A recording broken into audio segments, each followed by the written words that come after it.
Kasee do eso. Ene ya make Asante Akyem Soth NPP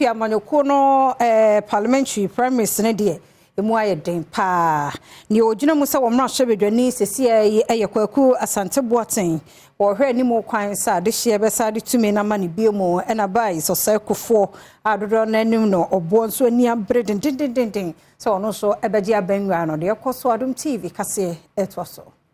So betimi aboy Asante Boaten yehu ne oban wati ayama yebogu kuro yimu kura enkoyi esan said delegate no mokwa ne yakoti scam no mwadi ntina man ye wache ne brepa ye kase ekoyi man ne yemu enkoyi man de enko bo na ke bank ye pe because obo de enyenyenye ye kuro mani ebia no watimi aboy Eric Amufa oni ehia no so obeboa man ne de a ye de sinsum tanachi ye pelo ye bia wa ha ayi bia beto ababia no ne vote no ba fom meka honorable fokuo beye DC 2 term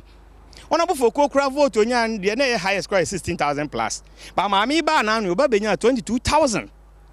we kire yen se enye maami no ntiro moto yo ne nsem ahi papa we hu ahi nti ene nkofo de tutia no enti media se o busam se si ade a ene nka mo yemfa America mofa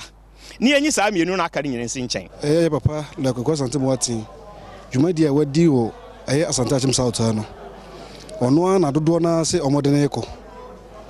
ono na mo so omodene ko omutumi nse because se enyuma wa ye no ebi wo ho a onwie ya obese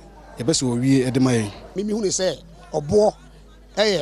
nipa oba mimi fi se obetimi abo enso ya Asante Akyem Soth no ampa komna bo ya de okọ Ghana Post wa hwe nsen ya abak Ghana Post 2 years omodema no hwe wo fa ba bia Ghana Post bia wo ye ama Ghana Post no tisaje nsam obi ani age enti de me kan say Ghana obo omde obo ba abeboa constituency obi a pre samo afa obo ama ani sibeti mafa mesre wo mo akasa sre no mesre omo atu ahene asu ahene fo say omo nkom humum no omo ntuma America mofa no mra meboa ye delegate fo no omo nyim no omo de lawyer Asante Boaten ba ye mansu aso ano ye Asante Akyem Soth ano abatu no omo hu ni ye mekura no meto skirt and blouse ye nua obo omla no so metoa enwuma ne so ensem na nipa miensa ne nyina aba no ombekan no yatasi mu aba na you feel say delegate ne feel say the lawyer kokwa Asante Boaten ka no ensem mu odu a bi feel say yata na chi